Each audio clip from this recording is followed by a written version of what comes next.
What's up? What's up, y'all? It's June the 17th, 2026. It's 6:01 p.m. Eastern Standard Time, and we about to do this. All right, for more coming here talking trash, cause that's what he do. Y'all see, I got the peaceful background. Hold on, let me cut a little light on, cause the thing say I'm gonna look better than light. I want to look good for y'all. There we go. I look same to me. Got on my Hawaiian shirt because I got on my Jamaican background. I'm getting ready for the summer. After the World Cups is over, I'm gonna do my thing. I'm gonna do some traveling. So I might be coming to a town near you. If you got a spot, let me know. I'll come to your spot and we'll do a show there. Just know now, when I travel, I don't have no real ID, so I will show out because they can't get the real person. So we're gonna discuss some things up in here, and you know. We're gonna talk about dating, but we're gonna talk about some important stuff too, because there's a couple important things going on we need to pay attention to. Man, this dating thing is something serious. What's Sherry? I need Sherry up here because Sherry and Mark trying to start some trouble. See, the old timers, me, Mo, and Joe Mo, you know what I'm saying? I want to say we stable, but two of them maybe not that stable, but I'm trying to hold it down for the unstable elderly community. And you know, it's crazy. People always say, hey, stop saying you old, stop saying you. I say, listen, you ain't here yet, so you don't understand. When you get to be of a certain age, and Mo ain't there yet, but me and Joe understand. When you get to be a certain age, you can say shit and get away with it, and people will laugh at you and just say, oh, they old. Because some of the shit I say now, if I said it when I was 40, people would look at me and be like, oh, who you think you are? Are you so disrespectful? No, I ain't gonna put Joe on the spot, but Joe got me by at least a couple of weeks. But Joe know we can say shit at our age and people won't even blink an eye at us. And we just get away with it. So what's up, Jared Hawkins? Hi, John. What is that what we doing? That what we doing?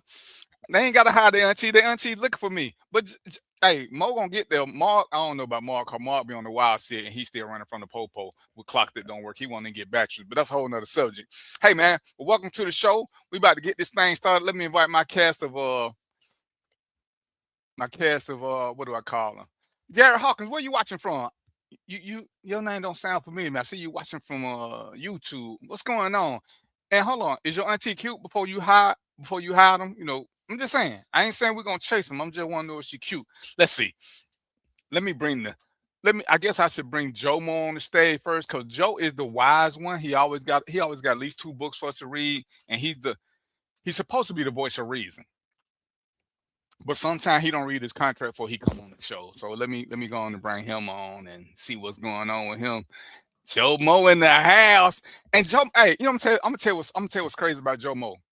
Joe Mo always got that bib on, and it reminded me of some Dexter shit. Because, you know, before Dexter did his thing, Dexter always put that bib on. And you see he got them characters behind him.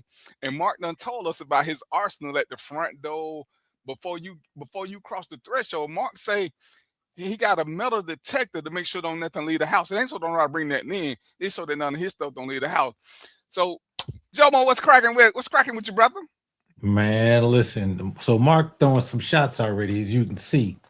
But I know. Hey, man, I got to give you all hats up. I see that Mo beat. You got a new county chairman down there. Oh, I'm in Douglas. I don't be paying attention to the A. Oh no, you got to pay attention because the whole world is. But no, at least you all come out and vote. So I can't. I got to give you props on that. So Mark is talking about me and you are too old. So he hating. Yeah, listen. You see this? This is a bib because I can build on business. BIZNES. Business. Damn. So hey, I bet all the clocks in your house work too, don't they? Hey man, look, some of them don't, but at least they got a job. No, Mark don't. Tiffany, we finna get there. Hey, how you doing, Tiffany? Hey, Tiff. What's up, Yolanda? And welcome to the show, Jared Hawkins. I hope I'm saying that right. If I'm not, blame it on Mark. So everything good with you, Joe? Let me go on and get real soon. So we going to get started. So we can get started. Let's hit it. Here go our conscience. What's up, Mo? What's happening with you? What up, though? Hey man, you gonna fulfill? You know, hey, he done got a different background. I don't even know what's happening. He headed to space. I don't even see Now, that that's door no more. I'm Superman like, there, oh, dude. what that Superman. happened? All he needs is an S on his chest. Look at him. Hey, man. Super black man. Hey, you know what? He done let his nephew or somebody come over to the house play with their computer. They create a background for him. He ain't know how to do that on his own. Hey, I was fooling around with the computer, man. I got lucky, man. I was fooling around, I got lucky. He probably can't get it off now. Yeah, forget about that. It's on there. It's staying for life.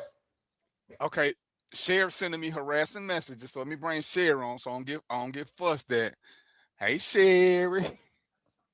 Oh, yeah, troublemaker. Let's go. You know what I'm saying? I'm like, man, who get threatening messages and shit like this? You know what I'm saying? What's going on, Cher? Nothing much. Joseph, I know you're not indulging in that type of behavior with DVP. Let me help you with one word. She come in swinging. Hold on. Let me help you with one word. Yes, I am. Oh, that's 3 words. Sorry. Yeah, that was more than 1 word, Joe. You have a marker. Now we can't count.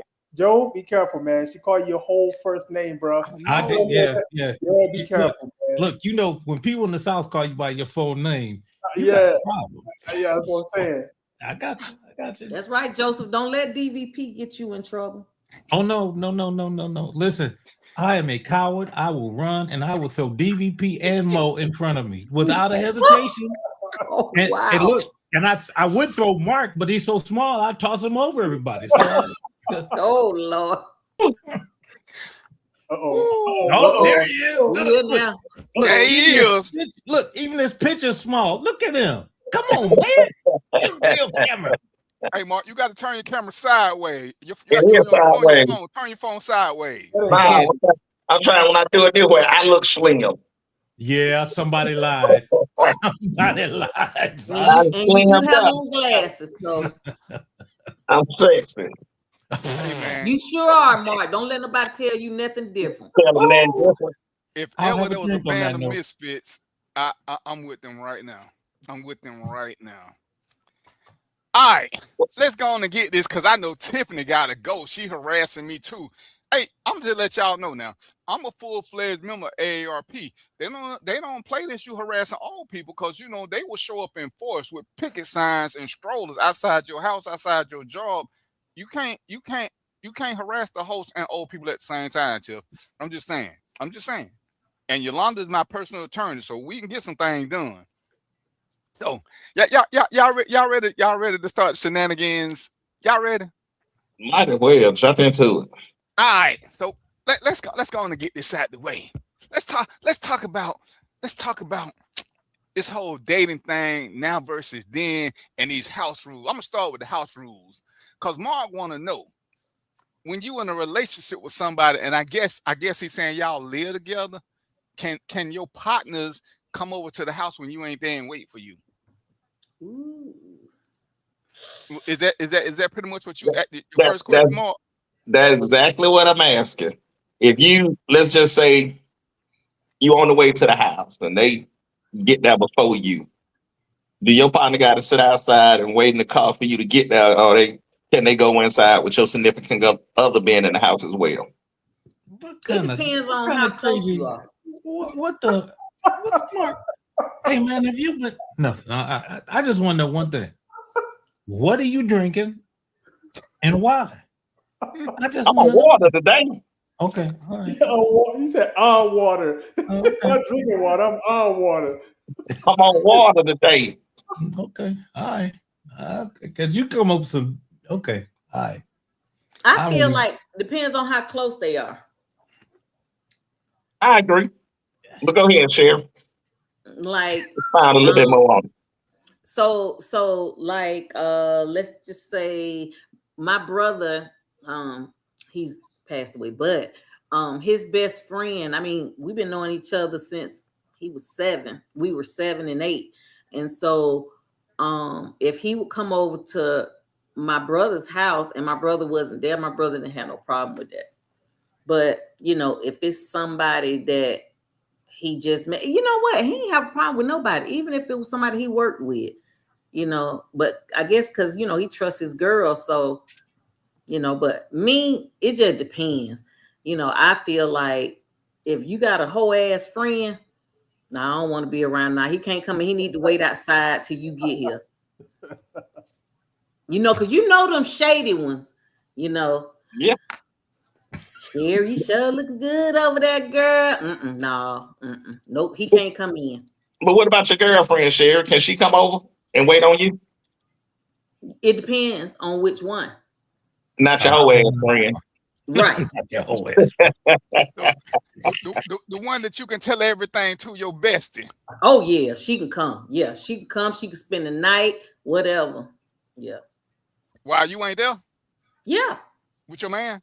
Yeah. Well, she better not be with him. I mean, they're gonna be in the house together. That's what Mark's saying. You ain't there. Yeah, but that doesn't bother me. That's just how much I trust her. Damn, her. What about him? Say, what about him? Yeah. A man is only as faithful as his options. Wow, did you just make that shit up? Damn. That's good. Damn. That shit didn't sound right. It must be something in the air tonight. Sharonda ain't being a fugitive from justice and shit. Cause boy. Or maybe she from one of them top secret jail cells. Cause she was on the plane or something. On the airplane. With a drink in hand. What up, Sharonda? What's up, Sharonda? Damn, ran off real quick. She said, hell with y'all, man. Is that her nervous service? Her probation officer probably walked by, but that's all right. So I'ma say I think I would be okay with it, but I don't think none of my friends would do it because I wouldn't do it. If I was coming to one of y'all house and y'all wasn't there, I'll go to the store or something. I'd be like, yo, hit me when you get back. Just hit me when you get to the house because I don't want to get there before you. I don't want to get there for you. Now, Tiffany say unless we swinging, then it can't happen. We know that means Tiffany fast. Yolanda says so to her man. No. See, I disagree. It would the way I came up is just out of respect. I wouldn't do it. Nothing else. Just out of respect. Yeah. Close or not respectful, opposite sex and allowed in your house if your maid isn't there. That's what I like to say. I don't think any of my friends would come in if I ain't there. They're gonna just wait. Unless they come in to fix something, you know. I got a couple of friends who are electricians. They're gonna come because they're here for business, but I ain't gonna tell them to wait on me. But and I guess a lot would depend on, for me, how does my partner feel around this person? Because, you know, sometimes everybody's just cool as a fan and they just treat them like that. But if my partner got any inkling or any hesitation, I'll just be like, nah. Now, I ain't say you was a swinger. I said you said unless they swinging. I'm just saying what you don't. Hey, don't get in trouble. I mean, now, a woman, I wouldn't allow one of my friends to live with me and my man. Now, that I won't do. You want to do what now? I won't let them. I want to let, like, say one of my friend girls, you know, for whatever reason, she ain't got nowhere to stay. She gonna continue not to have nowhere to stay because she not gonna stay with me and my man. Damn. You know, I pay for her hotel or something a couple of nights, but then you just say she can spend the night. Yeah, but she can spend the night if it's like 1-2 nights, something like that for the weekend. Say she from South Carolina and she's going to a concert and doing some other stuff with some other people that she know here, and she's staying at my house. I ain't got no problem with that.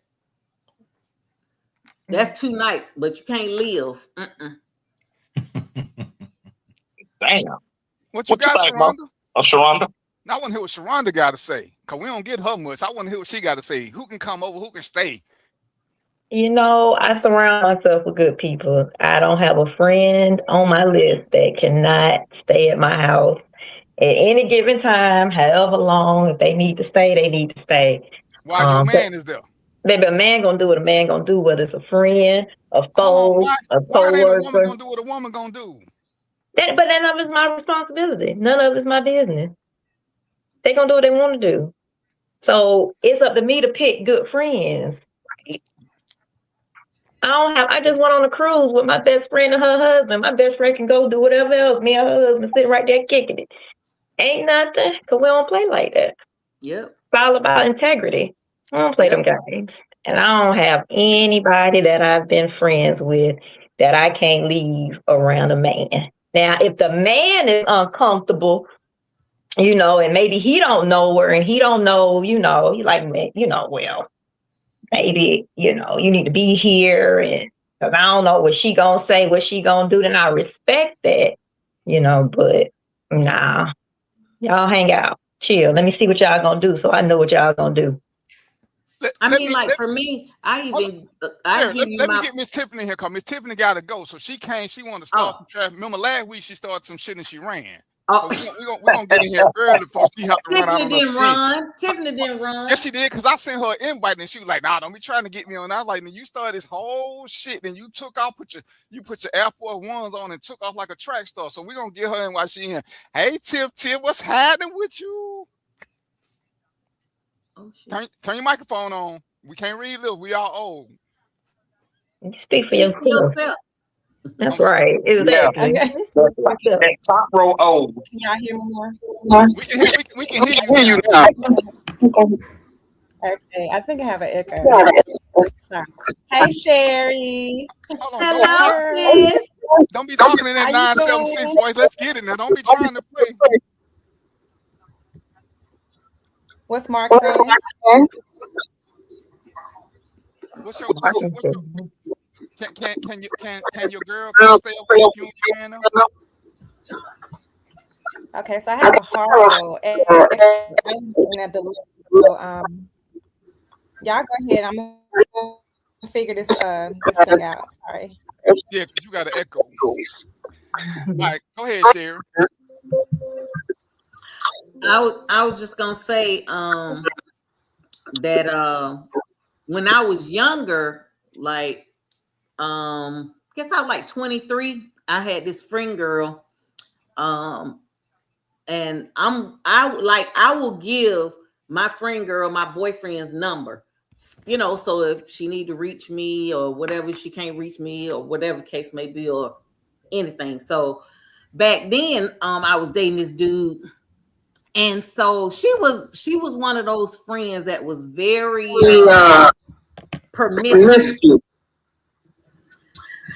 So why my thing doing that? Y'all hear that? Y'all hear that? Mm-hmm. It sounds like somebody watching from a phone and a computer. That's not how you get the feedback. Can y'all hear me? Yeah. Okay. So anyway, he called me one day and he said, Sherry, you talked a little bit. I said, no. He said, I think she called me today. And I said, well, what did she say? What did she want? He said, she left a message. And I said, well, what did it say? And he played it. She's like, hey, Corky, this little bit, give me a call back when you get the message. So I said, well, no, let's call her and see what she wants. And so we called her. And I said, hey, little bit. I said, this Sherry. I said, did you call Corky today? She was like, no. I said, yes, you did. I said, because you told him to call you when he got, when he get a chance. And then I said, I heard the message. And I said, so what did you want? She said, what you mean what I want? I wanted to talk to Corky. Woo! When I tell you I cussed her slap out, I said, bitch, I will beat your ass. And I'm talking about it was ugly. And I said more than that. But I was like 20. No, I was about 18, 19. My bad, not 23. Stop playing. You so she was 37. But no, but last week she tried to talk to her sister man before. So I mean, it's just in her then. What's the that was to be expected, but my thing is when you tried me, so yeah, me and her fell out about that. Hey, well, I'm gonna tell y'all now. Y'all wasn't around when I had my wreck, but I had a wreck and I had to stay at home. Your mic is low. Mine's off. Oh, can you hear me now? Yeah. All right. So when I had my wreck, I needed around the clock care when I came home. So I wake up one day and it's this lady in the house. I remember who she was, but I didn't know her like that. And it was one of my wife's friends. And I'm trying to get my strength low because I had lost like 40, 50 pounds in a wreck. And Shawty's just following me around. I'm like, all right, I get it. You want to make sure I don't fall and hurt myself. I'm cool. And she just started saying some really, really inappropriate shit. And I'm like, what? She's like, yeah, I've always thought you were cute, and it's so bad you went through the wreck, but I sure would like a good man like you. And I'm like, what? Where my wife at? And she's like, well, she at work. She asked me to watch you while she was gone. So if it's anything, right? She said, but hey, it really wasn't because, like I said, I had a real bad wreck, so it wasn't nothing gonna happen. It wasn't nothing happening. I could barely get me up, so wasn't nothing else getting up. But Shawty was like, just let me know. She was like, I'll wipe your butt if you need to. Hold on. And I'm like, what the hell? I'm trying to get back up to the room so I can lock my door. I need to call hey, what's up? Who is this woman you got over here? She already pretty. And she already talking about wiping my butt, which I'm totally uncomfortable with. And she just like, when she got, I said, why you got that lady over here? She like, she said she want to watch you. What you telling this lady about? Be talking about, you done told her what kind of sex we having, and she want to be a part of this and part of that. Hold on, you can't have you when you ain't here. Don't have nobody over here. Don't even have my friends over here if you ain't here. This is crazy. She like, I trust her. I'm like, I don't. She made me wholly uncomfortable. And y'all know when a man is uncomfortable around a woman who talking about wiping his butt, well, that's enough to make you uncomfortable right there. Don't ever talk about wiping my butt. Ever, never, ever. Well, your wife just told her you don't wipe good. Well, it's just saying. I don't care whoever I fall in love with, I'm not wiping no booty. None. No, I will get you in a nice home. I will get you some wet wipes and all the other. I'll even get you a bidet. I'm not wiping no booty. I didn't like wiping my little kids' booty. I was like, hey, these your kids. These your kids. I got to think about wiping people booty. I'm traumatized. That's how my PTSD kicked in, wiping booty. So it's like, so what I'm saying, you can trust some people, but to me, it's up to you how your partner feel about the person. It's up to you how your partner feels. Absolutely. Check with your partner how you feel about this person being here when I ain't here. Yada yada yada. It's like, Can I say? Did you say something, Phil? Yeah, we can hear. I did. So I don't completely understand why people don't understand. As human beings, we are women, and we are men. So why would you expect? So even with animals, right? You have a male, you have a female, and they naturally mate. So why would you put a male and a female in compromising positions and expect a different outcome? So we are naturally, supposed to feel things for the opposite sex or whatever sex you're attracted to, but naturally with male and female. So why would you even put people in situations to where they will have to make decisions like that? Just don't do it. Because then when things happen, then you're surprised. But it's natural for an opposite sex to, if you're an attractive person for them some way, you could be lacking somewhere and they just kind of, you know what I mean? For lack of better words or terms or whatever, I just feel like it's just not smart to put male and female in compromising situations like that. Hey, even with the animals, hell, dogs don't care. Dogs will do other dogs. They don't care. So if your friend a dog, if your mate is a dog, you can't let nobody around them because when you ain't looking, they gonna hump a leg. So wait a minute. So you saying but they don't even have to be loose. I'm sorry. Oh, no. I just want to. So both of you are saying that we can't rise above base instincts. Is that what you're saying? That's what what I said. I'm not saying that.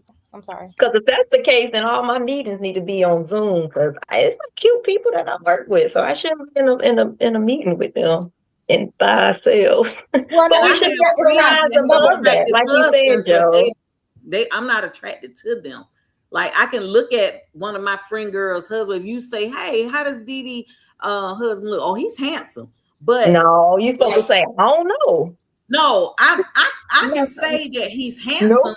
Like he's not an ugly dude, but I'm not attracted to him. Like I don't know. Hold on, we ain't finna talk bad about the host while he can hear. No, we don't know you. She's talking in general. Oh, she said DVP, and you like you don't. No, I said Dee Dee. Oh, you said okay. I thought you said DVP. You're so God. It was finna be hell up in Harlem up in here. It was finna be hell up in Harlem. It's like go clean your ears. No, I'm not saying in like random situations. I don't look at their husbands or boyfriends like that. It's just there's nothing there for me. No, absolutely. I agree with that. So what I'm saying is like, for example, like the situation, like what y'all call him, DVP? I don't know. Darren. Is that what we're using? Okay. Just call him Peter. My government name. I got crimes I done committed. Just call him Peter. Darren.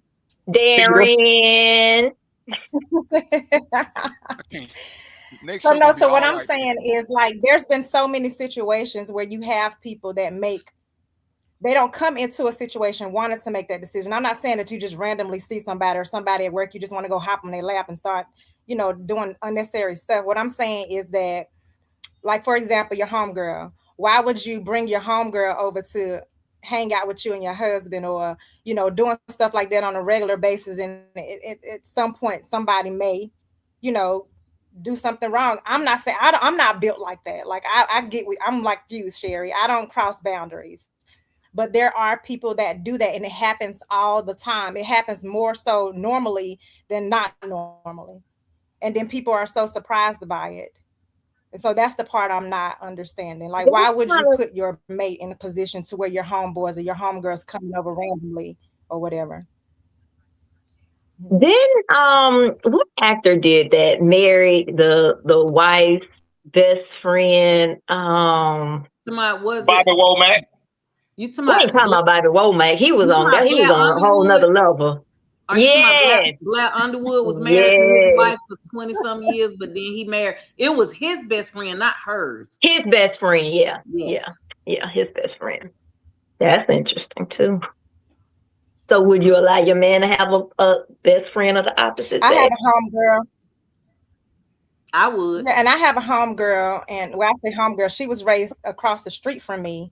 She's actually married to her brother-in-law. So, in the way I found that out, he was at the barbershop, and I just knew him from Facebook. And he's like, "Hey, Tiff." I was like, "What's up?" He was like, me and such and such getting married. And I was like, "Okay, that's cool. Congratulations." He said, "You know how we met, right?" I said, "No, I don't." He said, "I used to be married to her brother's sister." I said, "Huh?" Wait. And she was married. I mean, not her brother's sister, her ex-husband's sister. So just imagine you're married, and now you get divorced, and now your in-laws are together. Does that make sense? What I'm saying? Yeah, that's weird. I can't picture it, but it's that family tree is all it's weird. That's weird. Right, but so people, the uncle is stepdad too. It's weird people out here. It's weird people. Keep that weird shit away. Them kids I don't mind my dude having female friends, but she our friend. Yeah. You know what I'm saying? Like, you can't tell me that some chick is your best friend, but when we have get together, she'll never come around. You the only person hanging with. Wrong answer. I think it's important that you see how they interact, because you can, we know if the interaction ain't natural. When if Sharonda got some dude and she telling me this dude is her friend, but I see the way he looking at her, I'm like, yo, that ain't your friend. I think Tiffany and you talk about it ain't your friend. Y'all friends want a little something extra. So if we can't meet them and see y'all interact, to me that's a problem. Now, if I can see y'all interact and know that y'all just like that, because this whole play, especially if it's a play cousins is hell to the gnaw.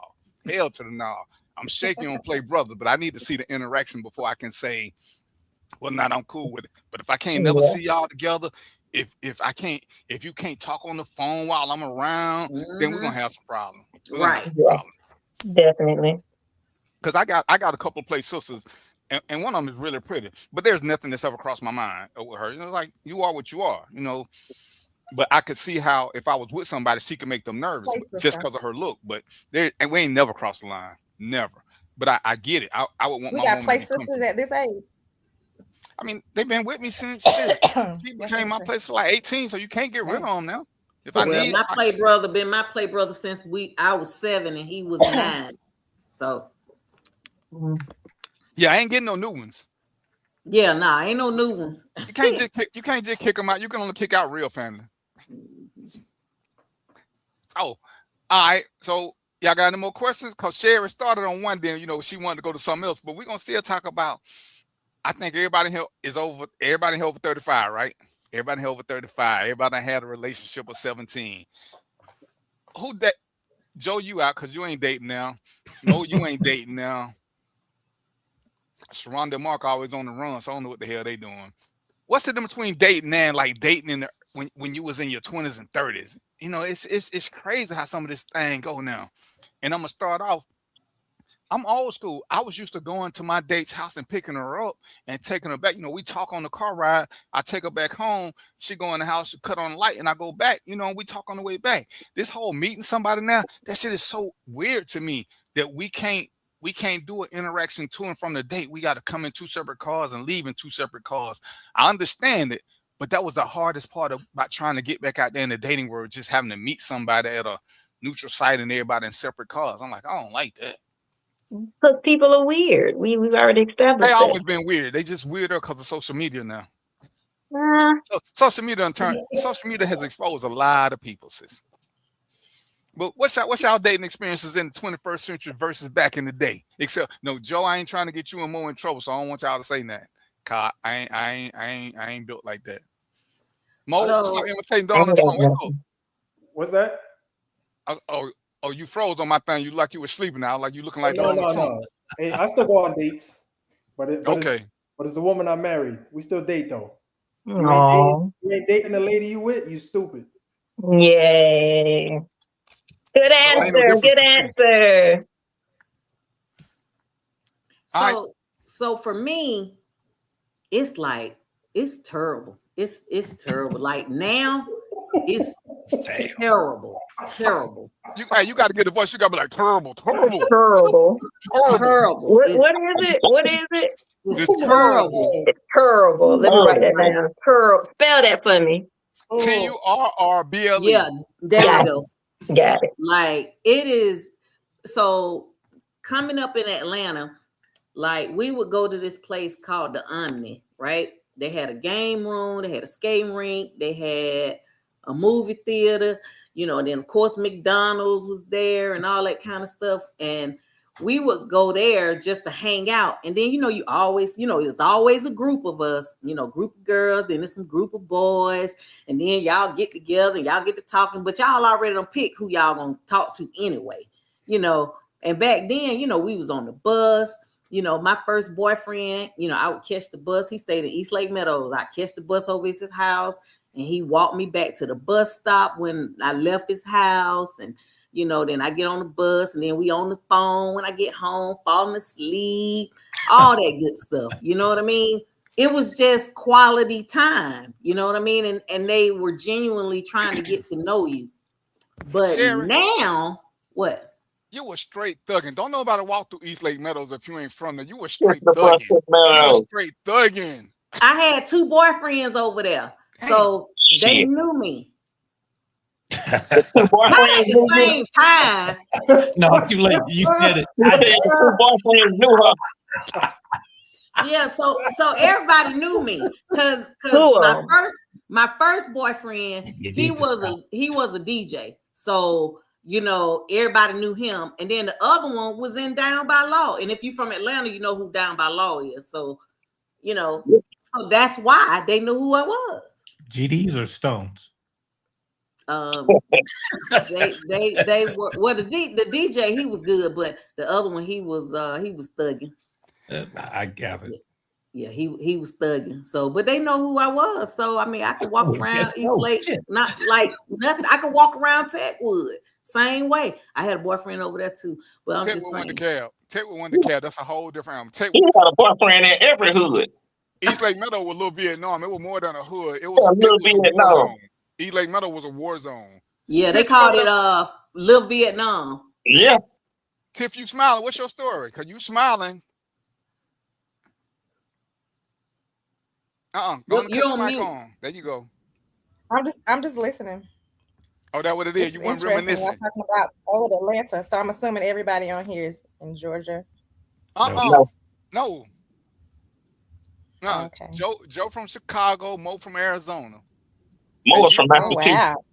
I'm sorry. He's from the hood of Massachusetts. And Tiff, where you from? No, I mean like where you are now. Like everybody lives in Georgia. Oh, okay. Joe in Chicago, Mo in Arizona, and you where? Me? Yeah. North Carolina. In North Carolina. So yeah, we got, you know what I'm saying? We're gonna get somebody from LA next time. Yeah. So I don't. This new dating thing, like it gets on my nerves. Like, it's like men want even some women, they want access, but they don't want the responsibility of a relationship. They they want to, you'll go out with them. Like, I've been on a couple of dates. They don't really go nowhere. Cause like when you see their picture on the website, you be like, oh, they look okay. Or whatever. They ain't bad looking. And then you see them in person. Sometimes, like one guy went out, he had it was some black stuff down here in his teeth. That's the first thing I look at is a man's mouth. Then I look at his hands and his feet. If he got on some ugly shoes or some toe-up shoes or they turned up. Well, what if he got big feet? She said turned up. What if he got big feet? I don't care if it's some ugly ass shoes. I don't care. Okay. I think one of the differences is now with dating is, as the back in the day, it was enjoyable and they was grateful about the time spent. Now I think it's an entitlement on the things that they expect you to do for a date. Back then you say, hey, let's go here. Nah, that's beneath me. I can't go here. I can't go there. I gotta do that. Mark? What's wrong with what? What's wrong with that? What's wrong with wanting to have and do the things that you want to do? It's okay with doing the things that you want to do. Mm-hmm. But sometimes just enjoy the moment and stop being so petty on about the place that's picked. So pick a place. What's the place you talking about? Give me some reference. What type of place would you talk about? And we going to get something on the menu at any restaurant that you eat. Now, I ain't saying going to a fast food restaurant, but I don't care if it's Applebee's, the Chili's, the Cheesecake Factory, the Ruth Chris. First date, don't get Ruth Chris. You get this. $50, $60 steak. But you still ain't getting that. You gonna get Applebee's. Get 2 for $25 and be happy. How old are you? That's the problem. That lions the problem right there. I think it's the age group. Well, see, and I don't know about that one. So I'm different. Yeah. I'm not a Ruth Chris, raised on the river. I've been to those places. That's cool. But for me, it's about the quality time. I like a man that can be creative where we ain't got to spend no money, but you spending time. Like, I'd rather go to a hole in the wall, like a mom pop joint, and we laugh, talk, eat good or whatever. Doesn't bother me. I think the cheapest date I went on was with my ex-husband when we were dating. And I think he spent I know it wasn't no more than $10. And it was good. We had a good time. I liked the company. It was his company. It was him. I was just about to say it's different when you like the person. It was me. I'm sorry. No, it's called putting in the work. It's putting in the work, yes. Right. And the intention behind it. It's all about the intention behind it. I would tell you this. It's about the work. It's about most of these young brothers don't have a conversation anymore because it is work. And their lack of focus they're so focused on themselves and not the date. Because as you say, Sherry, listen, I go to this day, there's a bunch of hole in the walls I go to and have a ball, tell jokes, whatever. Some of these blues bars, some of the best places to go. But again, you got to put in the work. You got to have a conversation. You got to have game as it is. And I don't think a lot of these young brothers have game anymore. Well, I think everybody's trying to get to the finish line and they don't want to put in the work. Because I was talking to a guy, he was like, man, you take these female places, they want to order the most expensive thing on the menu. Well, one, you shouldn't have took them nowhere you can afford. Because once you take them somewhere, you open the game. As Mark said, if you know you on a budget, then you need to stay at Applebee's. But I can't take a girl to Ruth Chris and then tell her she can only have the salad. That's on me. And we don't get that. And I tell them a lot of it is because all this social media, all this 21st century stuff is cute. You can do all this text you want to, but sometimes you got to have a conversation to check the vibe, to see what she want to do, see what you want to do, so y'all can plan something. But some of these dudes, they so into trying to impress. You ain't got $42, So you need to figure that out, but you don't need to go to no $200. You don't need to go to no $200 place. Look, it's called game. I don't care what you call it. It ain't even called. But at that point, Mo, is it really game, or is it really just being true to yourself? Because we'll say that these women just want food dates, but we just want sex dates, so we doing the most and knowing we got the least. Sometimes we shopping in the wrong store. Some of us need to stay at the flea market and not try to shop at the high-end store. Just stay in the flea market. The flea market girl gonna go for going to Burger King or Crystals or Wendy's. Hold on now. Don't talk about Burger King now. Oh, my bad. McDonald's, my bad. Shit. Hey, commercial. If you take your girl to Burger King, that's a high-end place. You know what I'm saying? So, hey, baby, I can buy me a $200 steak. Thank you. Tell them you know Sharonda. What? But yeah, and that's why I hate when women say, I just want the man to plan the day. Well, if he plan a day, then you some shit, that's your fault for giving him too much access. Because now, what if he planned a Netflix and chill because you just wanted him to do what he wanted to do? You gotta kind of say something. There's got to be a conversation somewhere before the day, and it really should be 2 or 3. Because man, when talking on the phone is a whole. Without talking on the phone just to meet somebody and you got to break the ice in, that's a whole different atmosphere. Because y'all don't even know what yourself. Humor style, y'all trying to act like y'all prim and proper representatives there because y'all ain't never had no kind of telephone interaction to fill each other out in the first place. Because, see, when I go out, I want my woman to eat. Don't be telling me to go and you eating all dainty and pretty. You know what I'm saying? If I don't hit somebody in the head so we can go to this nice place, I need you to eat this food. Like, so you can get on the run. Right. I just want I don't already committed a crime to pay for the date. So shit, let me get my money's worth. Right, let me tell you a story now. I was on one of these little crazy ass sites. I met this girl on the site, made my little statement. She said, I'm 5'3", 165 pounds. I said, all right, cool, that's all right, you know what I'm saying? I'm gonna be creative. You know what I'm saying? So we go to this place. I'm there, I'm sitting at the table, I'm waiting. I'm from Atlanta, so people walk up and know me all the time. So somebody walked up to me and they said, hey, Dean. I was like, hey, what's up? And she was talking. I was like, my bad, but where do I know you from? And she told me who she was. And before I could catch myself, I grabbed my phone. I went to the dating site because I'm trying to see who this is. Because I'm like, yo, you told me you were 5'3", what she was, 165 pounds. Well, the chick I'm looking at is 5'3", 285. I'm like, what in the hell? What the hell just happened? Because, hey, you got catfish. I didn't know that women fat fish like that. But I'm like, you ate 3 people on the way here because I'm pissed. And this guy's who like big girl, but don't tell me you 165 and you show up at 285. That's she was like, using her driver license weight. No, Sharonda, she weighed 165 back like in middle school. This was established weight. And I'm like, it's plenty of guys who like big girls. Because she got mad because I got up and left. I'm like, you start out with a lie. They're like me telling somebody I'm 5'11" when I show up 5'3". That's a big lie. They ain't no, I washed myself in hot water and I shrank shit. Like, come on now. He left. He said he left.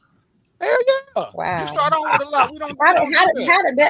What did that look like? It looked like me getting my happy ass up and walking out.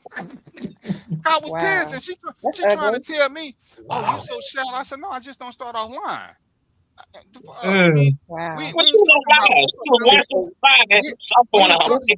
She said 185 and she was 200. That's a little fluctuation. She rounded, Darren. She rounded to the nearest 10.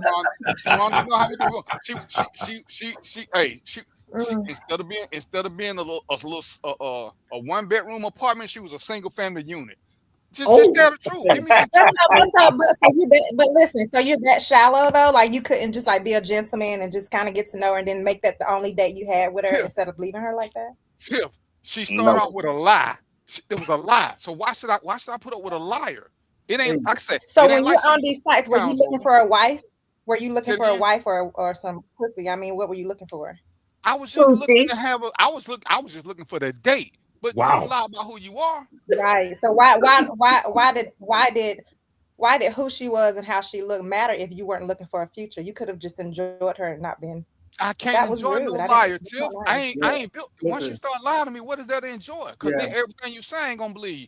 You don't wake up and be 150 pounds heavier than you. But 5'3", 165 is a big girl. That's a little woman at 165 to 5'3".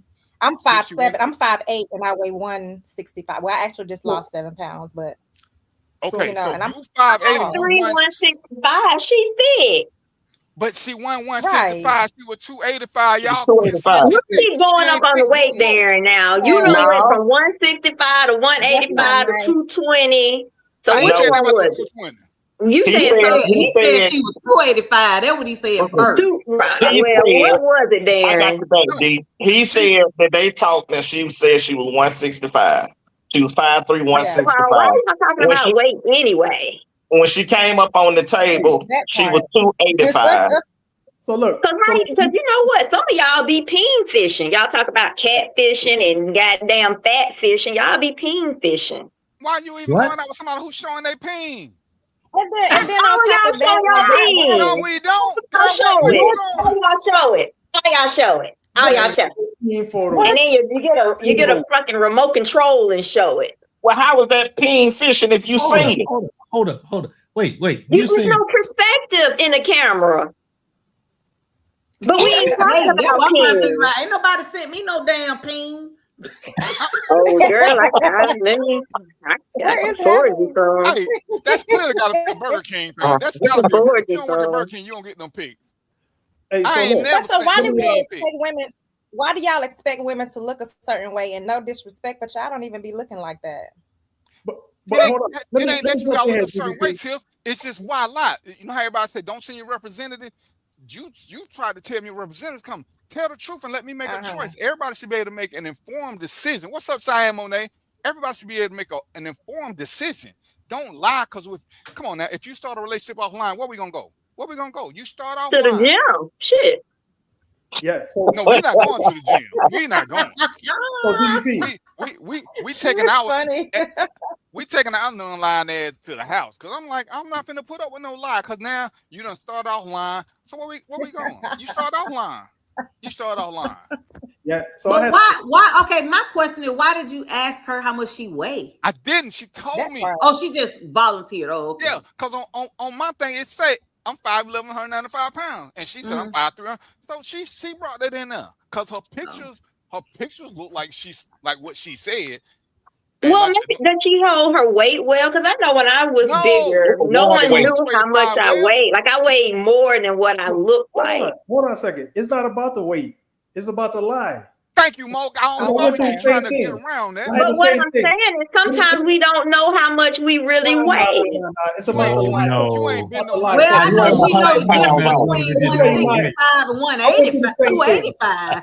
I don't think that lady was 285. Damn, exaggerating.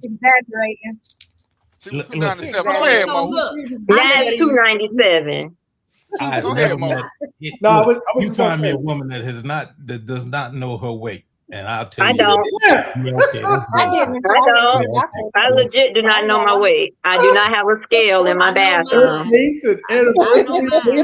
And all that, and you don't know. Only thing that matter, can he pick me up? Yes or no? That's all that I care about. In her case, it was a hell to the no. So you ain't got to pick me up, but you can roll me over. No, you got to pick me up. You got to pick me up, baby. So check it out. I went through something similar, right? So it wasn't a lie, but it was just the etiquette that this girl was showing. So I went on a date. So she said, let's meet at this little boutique. So we got to the boutique.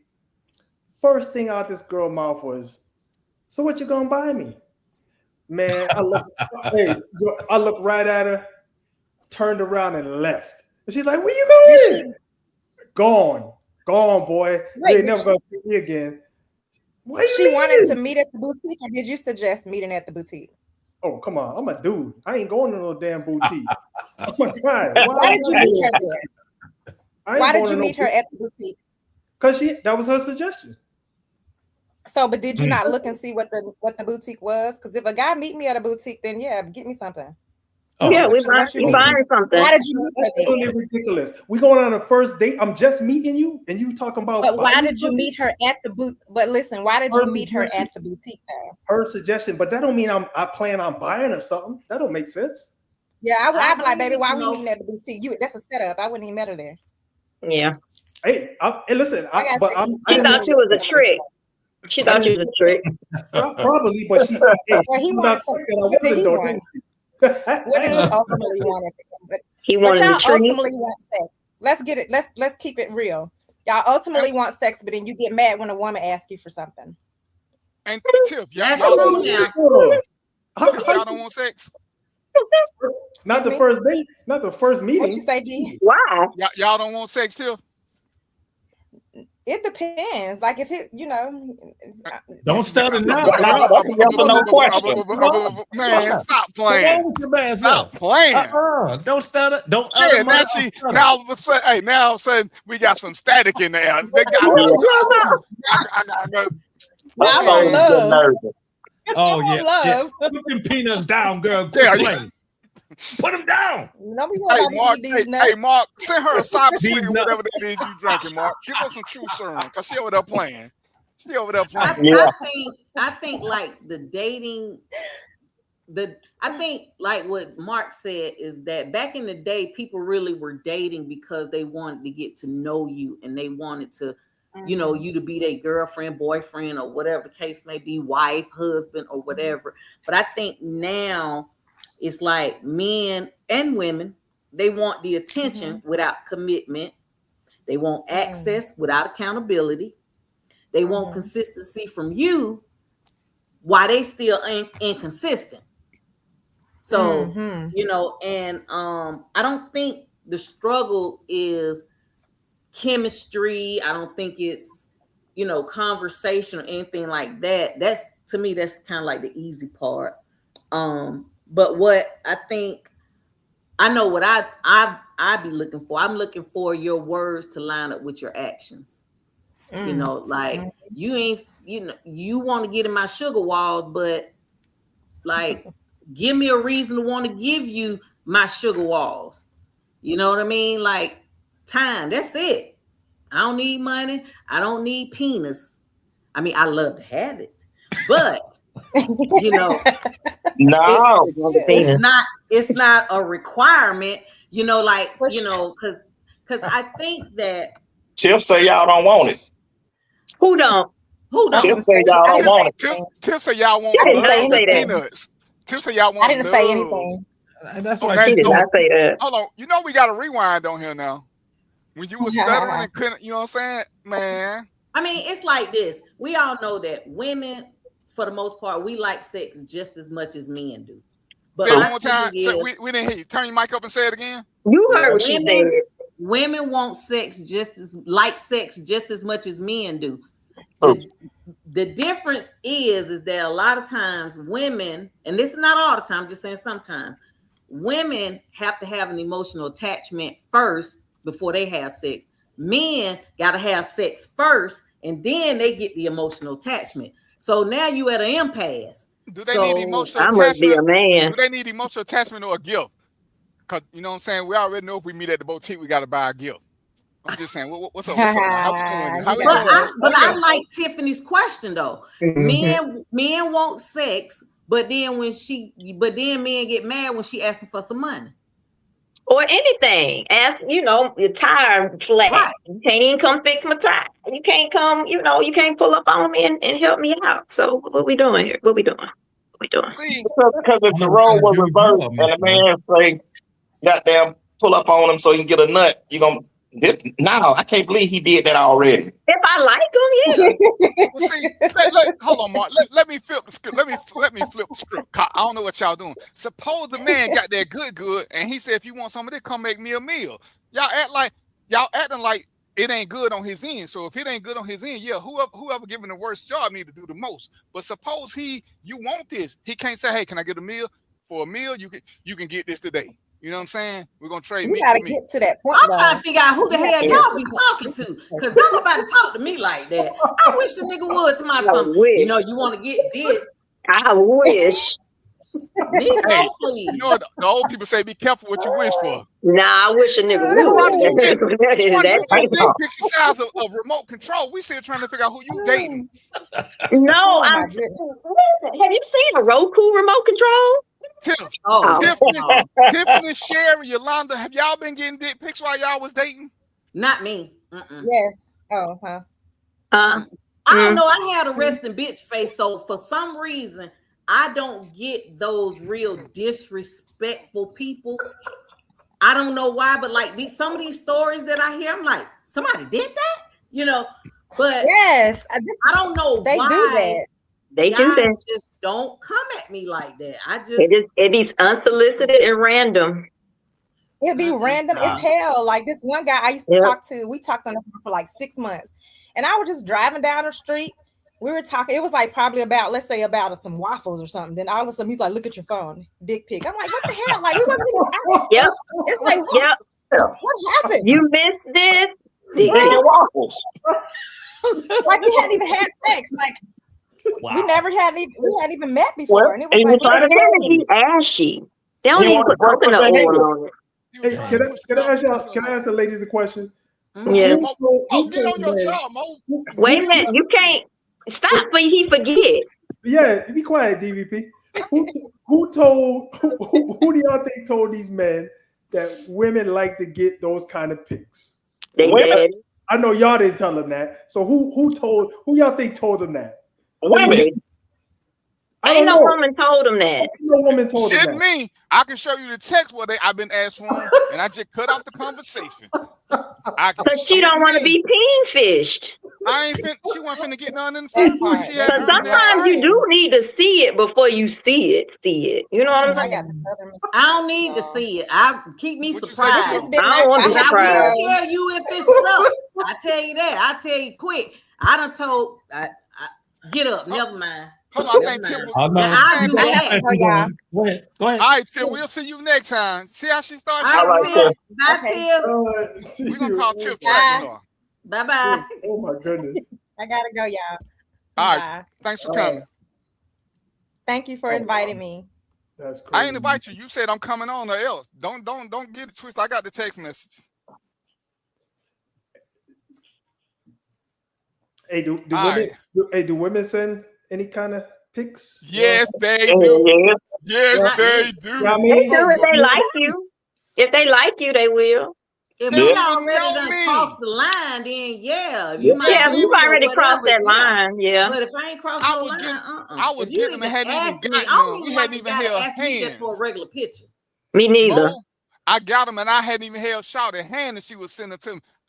And I was so stupid. I was like, "What is this? What is this? Third. That was a thirst trap. I don't know what it is. You don't know what it is. That was a thirst trap, Darren. It was. He had the meats. It ain't like we done had sex because she's telling you she wants to have sex with you. Okay, well she should have said, "Can we have sex?" Don't send me a picture. I gotta ask you what it is. Cause I ain't know what it was. Oh, man. I'm like, shit, I'm turning my phone. I'm trying to figure out what it is. What the hell is this? Did an Arby's commercial come up after you did that? Hey, Mr. Clint got the meat and hung up. Who got the meats? Man, I don't know. Let's see. One guy sent Yolanda a dick pic and told me I'm too small to have. Ooh, that's right. Y'all done gave both her whole human. I'm just saying. Y'all something else, man. Y'all need, you know what? Y'all need Jesus for real. You said he don't exist. He don't exist, darling. That ain't got nothing to do with me. I'm just saying that's what y'all need. Why we need that? Because y'all heathen. What do you need? I would love to know. I'm the host. That's all. I'm just the host that know a bunch of heathens. I'm trying to get y'all right. Off of it. Say what? With the S and the T anyway. So look, I just feel like this. Like, how you feel? I've never experienced any of that. Like I told a friend of mine, like, you know how people say, well, she got to leave by 6 o'clock in the morning and stuff. Ain't nobody never told me I had to leave. No, ain't nobody told me I had to leave. I've never, but I can get up and go. Anything like that. Ain't nobody made no excuse for me to leave. If anything, I'd be like, I'm finna ride out. If they made an excuse, how you know? Huh? If they made an excuse, how you know it's an excuse? I said they don't. Like, they want me to stay. Like, they be like, well, I'm going to work. You want to stay here or what you want to do? I'm out, buddy. That's the line right there. Yeah, that's the line. I'm about to go to work. No. He said, do you want but they know stay? you gonna leave. Yeah. No, but not necessarily. I mean, it's been times I've stayed, depending on who he is, depending on what went down. Well, you just didn't fall for the bait. I mean, it don't. But that was their excuse. That was the excuse. You just didn't go for it. Is that what it is? He got in the car, called the pop like, damn, this motherfucker won't leave. No, that ain't never happened. I don't think. That's what you don't think. I'm trying to tell you from a man's perspective. And I'm trying to tell you what was happening. When he said, I gotta go to work, back and I'm still there, he happy that the girl is there. Wow. Yeah, because shit, she don't been here all day. I might well hit again. Hey, but he really was hoping you would have left. No, he not. Because he probably said, if this is here when I get home from work, I'm having seconds. That's all he was saying. No, now he gotta hang out with his homeboy like he done worked the whole shift. He was just gonna spin the call and come back. I don't have those problems. Never To have. the left or to the right, because it look like you got a bonnet on your head. Oh, I know it do though.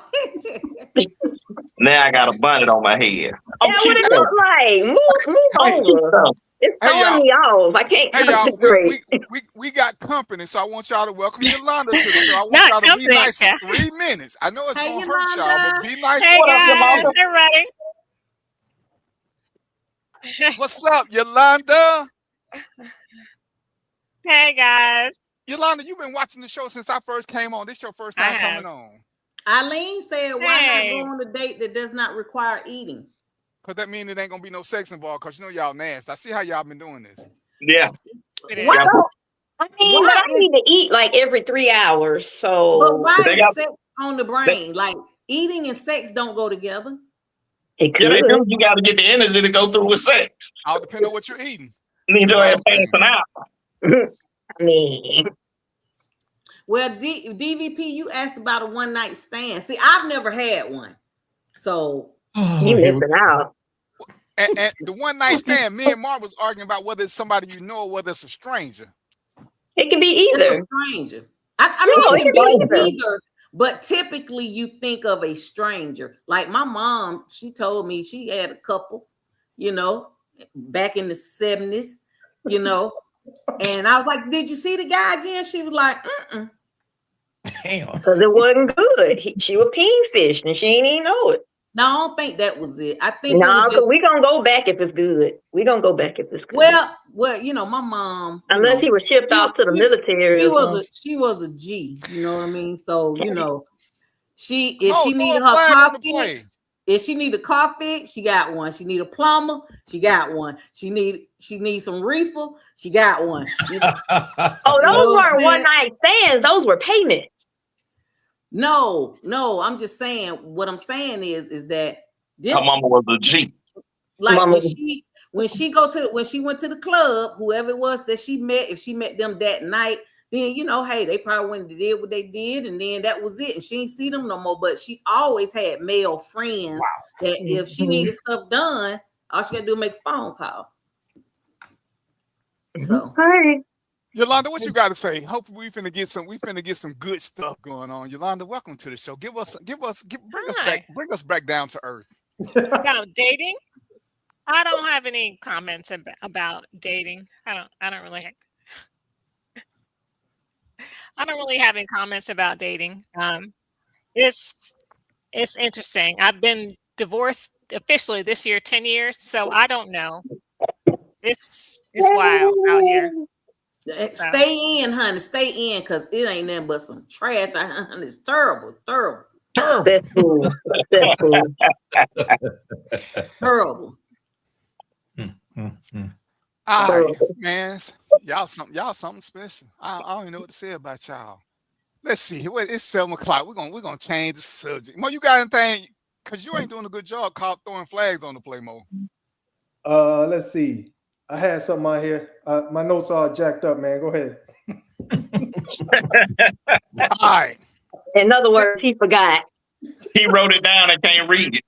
I can't, man. I can't read them. What's up, Vicky? Since we got the intellectuals on the show, some people who are professionals, this is gonna be for Jomo and Yolanda mostly. No. Yeah, and I'm scared. I'm actually scared. That's what's up, Charlie from McDonald. Glad to have you here. NAACP and SCLC. Do we still need them, and are they functioning? Ooh. You want to go first, Yolanda? This one. I think that the NAACP, I mean, it depends on what, yeah. So it depends on, my uncle is very, very active in NAACP. I think it's still a viable organization. So Can you I'm, ask your I'm getting uncle myself why they don't support or back Black Republicans then? Ask him I that don't and know. let me know next week. Because I don't want to know that. Because how you back a white Democrat before you back a Black Republican, and he's supposed to be the advancement of colored people? That one still stuck with me. So yeah. I don't know that to be true. Maybe Virginia. They backed the white governor in Virginia. It was just, it was just a question. It was just that's interesting. If you understand the history of, let's start with NAACP, how it really got started. NAACP really got started after the riots in Springfield, 1908. NAACP was actually formulated February 9th, 1909, a year after. But again, if you look at the mission goals and what it was designed to do as an organization, I would tell you any and all organizations are viable in our case. I don't think that we have enough out there that are doing the jobs that they should do. So if the question is, are they viable? Yes. Are they viable across the country? No. The NAACP, and again, we're talking in terms of history, particularly in the Black, for us, the NAACP was in Mississippi was formed by Medgar Evers. So historically, yes. Are they functioning to their level now? No. But are they viable? Yes. And what about SCLC? Southern Christian Leadership Council, huh? Well, now we have another issue. I think that the SCLC in its formation was good for what it did. I mean, from SCLC, you had Push come out of it. Nothing has come from Push. But for that time, are there such things as movements in their time that are good for that time? Yes. I don't see SCLC.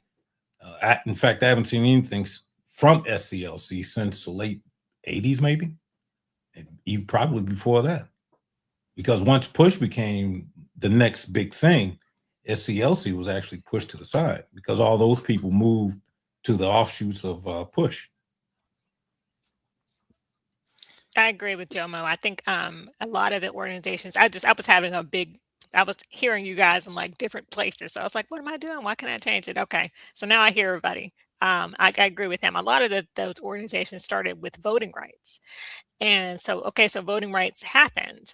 And then I don't know if they didn't take their focus to the other issues that were prominent for African-American citizens. It didn't eventually come to do other things within our community. So, and I guess my question is, the reason I asked and thought about it is, okay, so they were active in the Voters' Right Act, but when they repealed the Voters' Right Act, I hadn't heard from them. So what are they doing in 2026 to say that they're still trying to advance colors? And I don't know why they won't take the colors out. Because if anybody else call us colors, they're gonna have to react with it was all, never mind, let me shut my mouth. So, and let me add to Mark's question. So, because one of the things that I see missing is, we talking about it right now, and a lot of us don't have a lot of information. So what's the pipeline to let regular folks know what's going on in those organizations? Do they have a newspaper? How do they distribute what they're doing to better our communities? It's nothing, because they ain't doing nothing. Well, most locations have NAACP and SLC. The organizations are in locations. You just have to find them.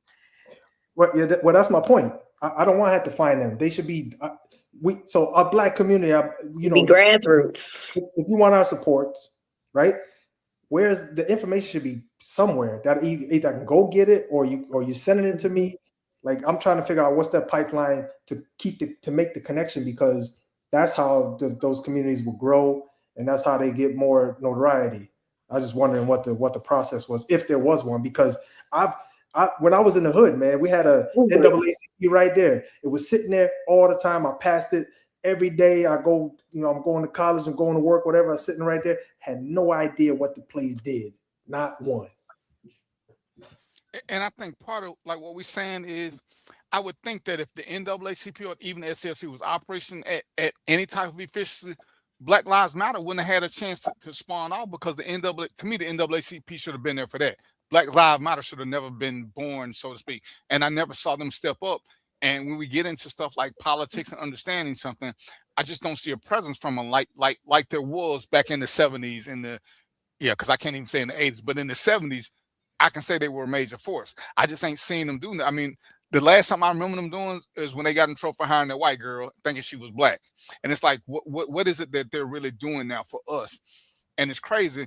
It's crazy. Like those y'all from Georgia, y'all remember when Brian Kemp got in trouble for saying colored people? And they was like, you can't say colored people. He said, that's the name of the organization. So why y'all fussing me for saying the name of the organization? It says colored people. And Brian Kemp ain't my favorite. He ain't done a great job. He ain't done a horrible job.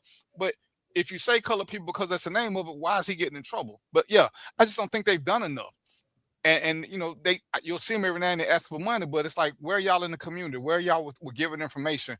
When are y'all leading charges? When are y'all forming anything? And I think that's the biggest thing what we're having now. That who are we supposed to look to? Who is there that we can go to for information on a regular basis? Who's keeping us updated? Well, half of them wasn't colored that founded it, so I don't trust none of that. Yeah. But it's one of those situations, or one of those organizations like DDP said, if they were active and at the forefront, we want to have Black Lives Matter. Well, you got to realize why you had Black Lives Matter. That was a front anyway. So you would have had it anyway, you know, regardless of NAACP. So I think we got behind the NAACP that's been around for 100 years versus jumping behind something that's new, because they'd have been so active and so much with him, so much that when they get out there, we'll get behind them.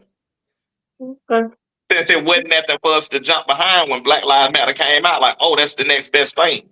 And I think that's why a lot of people jumped on that bandwagon. But I think if they were truly active, or like we had information to understand, what are you doing? Because like I say, with the Voters Act being repealed, I can't say that I heard them say anything about it. Even when I did a little research on them, they did try to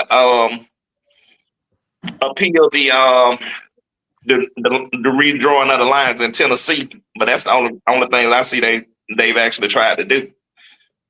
And they tried to get the Black athletes to give up their NIL money. So not go to these schools and the gerrymandering the votes. But yeah.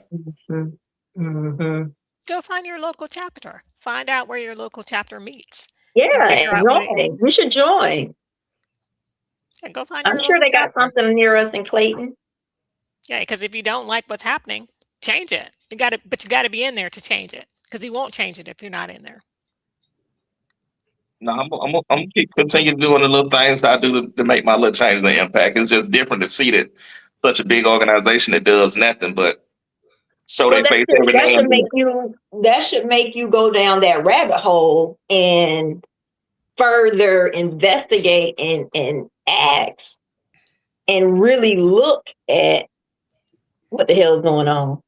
Not just what Google says, not just what we knew from the past, you know, because a lot of these organizations are shell organizations. They the ones dropping drugs off. They the ones dropping weapons off. They the ones while your cities and Black areas still are drug infested. So You can't get rid of that. Then what do you, like you said? What are you here for? What are you doing? So Yolanda, you sound like an expert in this field. I'm not an expert though. You're not an expert. Okay, well, you know, I'm not. I was a poli-sci major in an undergrad. I love politics. I do. I like. So I'm a member of my local Democratic Party chapter to talk about the things that are happening in my local community. Okay. So I do. I feel like you got to be in the arena to actually make something happen. Okay, so I got a question. Anybody can answer it though, but I'm gonna direct it towards you. But when I was growing up, I found out there was an organization. I went to it a few times just to play basketball, but there's an organization we used to call it the JCC. It's called the Jewish Community Center. Mm-hmm. And this organization was set up so that, let's say, if there are new Jewish people that come into the community or, you know, come to the area, they can go there and get kind of a foothold on what they need to do to integrate themselves into the community. So that sounds like, I'm like, damn, that's fantastic. What's the Black people's equivalent for that? Wouldn't that be the NAACP? For the kids, I mean, I would think so, but I think our community, we have like the not girls and boys club, but there's like to me it's like I feel like they have organizations that are. I grew up in the hood, but there are some organizations that they're like doing cotillions and things for Black kids that not necessarily have money, but it's not all inclusive sometimes to me, for the people who actually grew up in the hood. I agree. Yeah. So I wasn't that clear. It wasn't, I'm saying they had the gym and stuff for the kids, but it was an organization where the adults could come. The people that just got here, let's say some people just got here, they don't know what to do, where to go, how to get anything. They go to the Jewish Community Center and they get a foothold on, you know, the area, what to do, information, all of that. So I'm just saying, I don't think Black people have equivalent. I would think the NAACP would be that, but I've never used it for that. And I don't know if anybody else has. I was just curious. I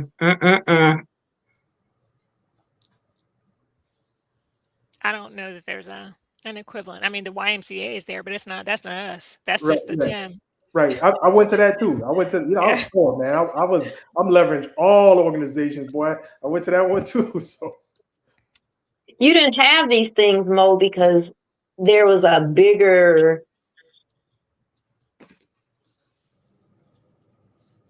concept or a bigger purpose to reclassify you and take what was rightfully yours. So why would they provide you with the resources to further advance your people when they're trying to take from your people? So, well, yeah. I mean, I see that I can see that being true, but why would, okay, let's assume the Jewish community was in good standing. Why would they have an organization there for them to turn to? They were in good standing. They always have been. They the ones taking their identity. That's my point. They're in good standing, and they still got a place to go get. And then they told you that you were downtrodden and oppressed, and you have this slave mentality. So they're keeping their foots on your neck. That's just what it is. You say this by design. Okay, got it.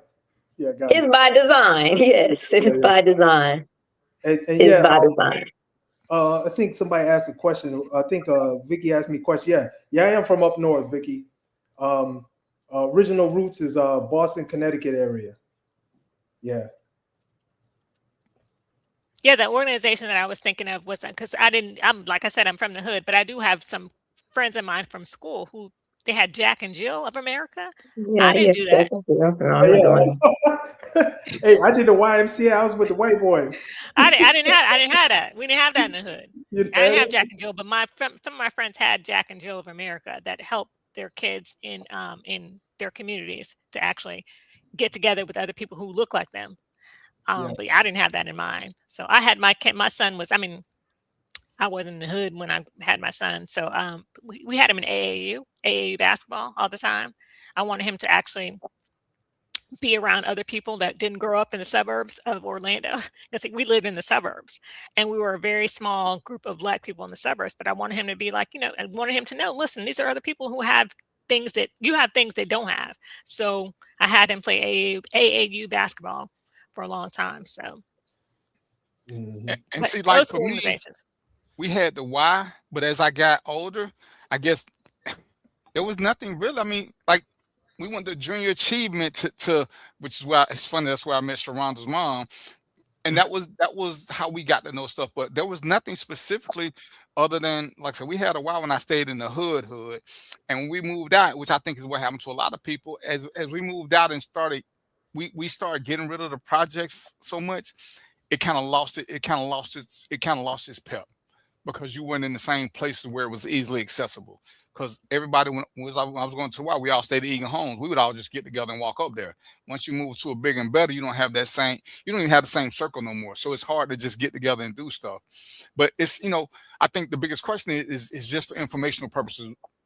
And I hear what you're saying, Yolanda, about we have to join, but if we don't even know they exist without looking for them, I think that's the problem. Why should we have to look for them? If they want us, why don't we know that they're there? Why don't we know what they are? Like I see stuff all the time for these other little clubs. Like they got posters up, they got this up. The Girl Scouts and Boy Scouts they're a fucking terrorist organization because boy, if you sign anything, they will come after you with emails for 100 years. But I don't think I've ever received, even with all this spam stuff, I don't think I've ever received anything saying I'm from the NAACP. This is where your chapter is, and I think that's the problem that it's almost like they want you to find them. If they need us, then why aren't you doing more to attract our attention? Where are the commercials other than the one that come on at 2:00 in the morning asking me to give you $18 a month? Yeah, because I agree. I got hit up by the Nation of Islam much more than any other organization. Or in my hood, Which is true, because I bought bean pies all the time for the Nation of Islam. Yeah. You saw the bean pies, but yeah, you're right. They don't make an effort to actually get out and tell people about where they are and how to get involved. Yeah, exactly. Because they don't need your involvement. Then y'all gonna be poking and looking indoors and be like, what is this? They don't need that. And Vicky, I don't think she's saying we should have to join to make a change. We should join for our voices to be heard, which too might be a problem because we talked about this before. I don't think as a collective we know what we want. Some blacks want 40 acres, some blacks want the views, some blacks want reparations, some blacks want. We don't have a collection of what we want. And even when all the people who claim to be our spokespeople, they don't know what they want because they're all Ice Cube became our spokesman. He wanted something. I don't know who elected him. Stephen A. Smith came. Everybody who's stepping up for us is wanting something different, and nobody's actually talking to anybody. They're speaking from a selfish point. I mean, because if I'm in charge, we need mental health. I mean, that's just my thing. We need more mental health. We ain't gonna get nowhere till we get over our trauma, and we keep getting around that. Money ain't gonna fix that. Better living conditions to me ain't gonna fix that. We got trauma, but that's my thing. But everybody else seems to be so unfocused, and I don't see where people are bringing us together so they can give us statistics. As much as we give Joe a hard time about bringing us stuff, Joe brings us factual data 98% of the time. 2% of the time he talking shit about Mark, but he gives us data that we can deal with and we can go there. And it's like I think we need more of that, somebody who just gives us something, tell us where to go. Most of us are intelligent. We can read and get information, but if I'm watching, I can watch MSNBC, Fox News, CNN, and all of them will tell me something different about the same thing. So it's like now I got to go somewhere and try to find a totally independent source to know where to read so I can find the information. And if I'm truly wanting to lean one way, where do I get this information from where I can ask questions in real time? And that would be where I would want to go to an NAACP meeting. But it's like anything else. We'll see a sign and the sign will tell us to go somewhere. We find Buc-ee's because it's a big ass sign saying Buc-ee's next exit. We go there. We go to Walmart because there's a sign that says Walmart next exit. We see stuff as we're driving. It said yard sale, 3 houses down. We go to the yard sale. I don't recall ever seeing anything. No, anybody ignoring you, Roy. I don't recall ever seeing anything where something said NAACP meeting 8:00 at town hall. But I see these SPLOST meetings. I see these PTA things. They're posted. And I just don't see anything that tells us this to get our attention. Even on Facebook, I can't ever say I've seen an NAACP ad, and I'm like, I got to be part of their target audience, and I think that's part of what's happening because there's a lot of misinformation being posted, no matter which side of the fence you're on, so you can't make an intelligent decision. Most of the people on here, we've disagreed about something, which is what our commonality is. Because I'm gonna listen to what you got to say, as long as you don't be like, go research it yourself. Well, give me something. Tell me where you saw it. Let me go read that. Let me see if I read the same thing you read. And I think that's what we're saying with the NAACP SCLC, because even with Black Lives Matter just got out there and everybody ran to it. And what did the song say? When a man is in the desert, you give him sand until it's water, he's gonna run to it because you told him it's water. We don't have anybody who's trying to give us information to garner our attention. Because that's how, and I ain't like Black Lives Matter because I thought they was, but that's anyway. But they came out there and they gave us something to go to, and people ran to them. Even when Black Lives Matter, some of it turned out to be fraudulent, the grassroots group kept doing what they was doing because they weren't part of the major group. But there was something out there that told them that, and they were I ain't gonna say they were recruiting people, but they let it be known that they existed, and people just latched on to it. Even now, when something happens, what do you see? They went and painted the streets, BLM. They went and did this. But where was the NAACP? Where was the SCLC? Where are the groups that our generation grew up with? Where are they? But we know they still exist. Go ahead, Joe. Let me push back. Let me push back on that just a little bit. There's a couple of things that you have to take into consideration. Every group that's making a move per se has something that unifies them. And when we talk about Black Lives Matter, there's a difference between a matter and a movement. Black Lives Matter, the movement, no. But as a matter of point, it didn't make sense because our lives didn't matter. I mean, if we look at the statistics, who's getting killed and how? So in that vein, it does make sense. If you look in New York, there's a section, not Bed-Stuy, there's a Jewish community that is so insular, they've got their own police and fire. New York police don't even respond to this because they have their own police. We had that too, but we had a unifying point at one point. The problem is that we've become so disenfranchised from ourselves that we've let other people come in and fractionalize us. If we ask everybody on this page right now, how do you identify yourself? It'd probably be about 5 different answers. However, if you go to some other of these communities, they tell you one thing, they're gonna stick with that. See, if you go talk to the Jews, they're Jewish. Plain and simple. You talk to the Chinese, I'm Chinese, I'm Asian. Like after this last decision last week where the guy shot the guy in the back, kid in the back. I won't even discuss that. But the fact is that one of their people got online and said, we've got Chinatown. Where do your TVs come from? Where does this come from? And they made a point. They're made in Asia. Now, that's not to say we don't have the same intelligence quota. In fact, look at most of the inventions in this country, us. But again, we've got so fractionalized that they divide and conquer. Right now, we could ask everybody on this page, who do you align yourself with? And I guarantee you probably have at least 3 or 4 different answers. We'll go to these other groups and they will tell you to a person, this is what I'm aligned with and this is why I'm aligned with it. Yeah, I believe that. Yeah, that makes sense. And I just want to mention, Roy said the Urban League is equivalent to the place like the Jewish Community Center that I mentioned. So no, we're not ignoring you, Roy. I see your comment. Yes, we are. See, but in Atlanta, I've only heard of the Urban League a few times. And I can tell you where not one office is or what organization is in Atlanta. Been here all my life, and I couldn't tell you that. Because like you say, it's not promoted, it's not advertised or any of those things. Hell, it's almost like that and the NAACP and the SCLC is a secret organization. Yeah. You know, to be one, you got to know one. You know, you almost, like you say, you got to do research to figure it out. When if they're follow the money. Sometimes you have to do that. You do have to do the research sometimes. You got to figure out where those organizations are in your area and what you can do to actually make those organizations more visible. So I'm not going to just leave it up to a certain group of people to do it. If I want to do it, if it matters to me, I'm going to figure out how to make it happen. So that matters. So let me just make this comment. I agree with you, Yolanda, but so here's the psyop though. Black people got to go looking for it. But all the other organizations have a place that's already there. And so that's because like that's why we don't have Blacktown, right? We got Chinatown, we got these other things, right? Because it's already set up. But we don't have Blacktown. Where's Blacktown at? You know what I mean? There's a black town in every city. Well, I can't say in every city, but there's places in every city that's black oriented. I mean, it's not called Black Town, but there's places. It's called hood. Thriving, though. Martin Luther King run down it. Nah. I'm talking about the places that have the means of production. Exactly. That create and build their own items. They sell within themselves. They self-generate, because they got a Chinatown in Boston. It's by itself. I've been in there. It's got everything they need. They don't even need to leave outside of Chinatown to go into Boston for nothing. And I was just amazed. I had my mouth open when I left. I was like, God. But we had that.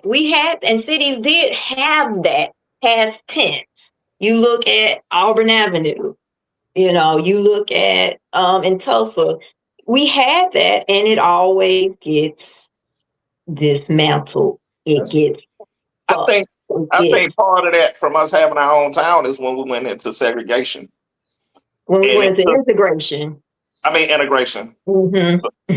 So we went into integration. It took us away from dealing with our own, going to our own people and doing all these things. So now we start going everywhere else. And those smaller businesses ended up going out of business because they're no longer getting the business that they had, because we were able to go other places. And somebody convinced y'all that y'all had less than, when that wasn't the fact. That wasn't the truth. I can't say I disagree with you, Mark, because I do agree with you, but it wasn't. I don't think that was a choice. No, that was by design. It was by design. That was by design. We were infiltrated. That was an infiltration. Integration. We fought for it. We want to be integrated. Yeah. The white man ice is colder. And we just had to go hit it. We got to go sit there and eat at these. Gotta go. No, good damn well, they greens was nasty. They greens was nasty. Unseasoned food. We fighting to eat unseasoned food. So we stopped going to where our food was good to go try these other places. And that left us starting over. Fucked up. So to say. Well, go ahead, DVP. Go ahead. No. Do you think? No, I was just gonna say, part of that is part of the PSYOP is to make sure we don't have places where we can go either. Because I just do this little baby example. Y'all can extrapolate it to whatever you want to extrapolate it to. But my wife used to have a tutoring center, and she's trying to tutor these kids. Man, they was for a damn room that was like 20 by 20. They trying to charge her arm and a leg, and it's ridiculous, man. I'm like, we can't sustain that rent and also keep the business going and make some profit so that it's profitable. So I guarantee you, all these hair shops, all these places where they make food, any black place, they don't own the facility and they get ripped off with rent and whatever else expenses they have. Buying, if they got to buy hair, whatever it is. At the end of the day, there's nothing left. So that's part of it too. And we do want to live around our people. Hello? But our people has become so many different classes. I was telling somebody, the black people, the Negroes don't want to be around the niggas. And every time we get somewhere, what's the first thing we get moving to our neighborhood? Somebody who want to leave their trash, or somebody who want to play their music loud. And we want our people. We don't want the others. And it's crazy we talk about this, but just like white people don't want to be around crackers, black people don't want to be around niggas because they mess everything up. And I think part of it is that we don't like to say that because you're not supposed to talk bad about your own kind, but we have to differentiate between who is who. Because when I go somewhere and I got on my nice clothes, when somebody who's the same color as me come with his pants sag and talking on his phone and so on speaking all this shit, so I don't want that. Oh, y'all think because I ain't got the money? It ain't about money. It truly is about class, and I think that's why we start moving out, because we wanted something different. And I was on one show and they climbed, oh, you left the hood, you ain't come back. You're right, I'm not coming back. You know what I'm saying? I want my girl, my wife, my kids. I want us to be able to leave the door unlocked and not have to worry about somebody stealing our shit. And we got that mentality. And part of what Sharon said, we let people convince us that we weren't better sometimes, when what we got to understand is we're not all equal. And we keep trying to bring everybody up. But some people got to stay in the hood. That's their mentality. Other people, me and Joe, we worked hard. Mo worked hard. Mark getting there. We worked hard for what we got. We don't want to stay in the hood. We don't mind going back and visiting, waving. But I forgot who said it. But some of the same people we grew up are still in the hood with their hood mentality. We'll go see them. We don't want them to come see us. We don't want them at our house. But we'll ride through the hood and wave. You know, I go and play basketball every now. They be like, "Where you at?" I be like, "Shit, man, I moved to Macon." I'm not telling. Don't come out here. Don't come out here. And you picked the wrong place to say Macon ain't no goddamn better. but I want them to go to Macon looking for me. I don't want them to come out here looking for me. You set them up on a dummy mission. They Yeah, better get their ass whooped and make it. I ain't know what in the A, so that's why you don't see me but every now and then, because I got to make this hour and a half drive from Macon. But I think that's a lot of what it is, because we keep wanting to bring everybody with us, and it's like we talked about before. One of the best lessons I learned from trying to help people is we got to be like hospitals. Hospitals know they can't save everybody. We got to accept the fact that we can't save everybody. We do this show. I say this show ain't for everybody. Those that don't want to come up and step up and change, this show will always be something that you don't care for, because we talk about making changes. You hear change from the left, change on the right. But if you want better, you got to do better, however that look for you. But some people, if they're comfortable being nobody, that's their comfort zone. They ain't gonna never come up and want to try something. It's Joe, you did this. Well, I don't want to do that. Suppose I don't make it. We don't want to be around them types. But they prevalent and they loud. And we get caught up in this social media hype where everybody wants to be something, as we talk about, without putting in the effort. To get somewhere big, you're gonna suffer some L's. I mean, we can call it learn if we want to. I don't never lose, I always learn. Whatever, you still lost, damn it. And you gotta you learn the most when you lose. And all of us can tell you something that we didn't get that we wanted. And look at us, we still thriving. And I think that's part of what happened with the whole moving out, because we just wanted to do better. It sucked for us because we didn't have the same closeness that we had growing up. But it is what it is. Let me jump in. Can y'all hear me? Yeah, we can hear you. Santa Claus. Okay, great. Yeah, okay. Appreciate it. First off, Yolanda Page, is this your first time on the show? It is the first time. Physically on the show, Roy. It is. Yeah. Yeah. What? Yeah. Okay. So good for that. So I'm gonna start with something that both Marky and Sharonda said, because I think that both of them are absolutely on the DVD. I think that's what you were going into, and I missed part of what you were saying as I was logging in. The first issue is, like Sharonda said, we had all of those areas. Hell, we made the blueprint that everybody else used, and then they burned them all down to the ground. See, all they tell you about is the Tulsa one, and then most people have heard about Rosewood. That happened in every state in the country. Yep. Literally. And Florida had it actually happen 4 times that most people don't know about. All they know about is Rosewood. There were 4 different cities in Florida that happened. If that didn't happen in the particular cities, the next thing that happened is that the government came through and put highways through the middle of all of our major cities, or our areas in major cities. The prime example is Miami. They went down to Miami in an overtown, which was just as big as Harlem, put the highway smack dab in the middle of it and broke up our houses. Now, the other part of it is when somebody made a comment about people, and D, you always say this, and we've had this discussion for years. When we left the hood, what it was, the first time that people started leaving the hood, because our doctors and our lawyers didn't leave the neighborhood. They left the neighborhood when it started being allowed to bring other people in who were doing the things illegally that they shouldn't have done.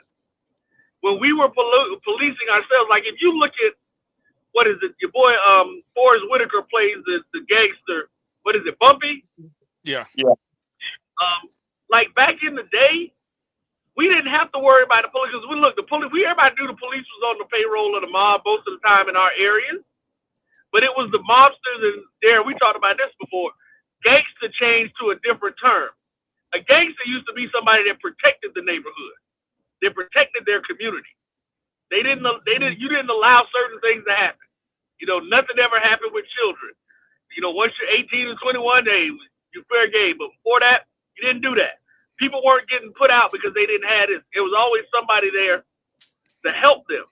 But we got to the point where the people we've allowed enough people from outside of our communities to come in, and whoever said it was 100% on, that we've allowed them to come in and make us understand. And if enough of us feel like, because now I agree with you, we already know we can't take everybody. But the issue is that people are still confused about who they are, you know, and we're judging ourselves and each other by a standard that was never built for us, and that we should have never been trying to get to. And I'm gonna go back to the topic I came in when I heard y'all first talking, which is why I mentioned the Urban League. Our organizations are trifling as hell. I'm just gonna say that at this point. And I think most of them have become groups who are just out to maintain this. They're like politicians who've been in office for over 20 years. They just there to get a check. And that's why, to Yolanda's point though, that's why younger people have to get involved. That's why people who really want to be in a change in the community, you have to be involved, because you can't change the NAACP from sitting outside of the NAACP. You have to be a part of that organization to make a difference, whether it's your local chapter or whether it's your national chapter. I used to work for the Urban League. I got sat down in the Tallahassee Urban League because we was out in the community, me and another brother named Rudy Ferguson in Tallahassee. They made us sit down because we was out doing too much community work, and people started getting jealous of what we were doing in the community. I'm like, hell, what y'all hired me for? I'm supposed to be out here working with these kids. But when you start impacting people's image, that'll start impacting their checks. Oh, they gonna shut it down. And that's what we got to get out of there, though.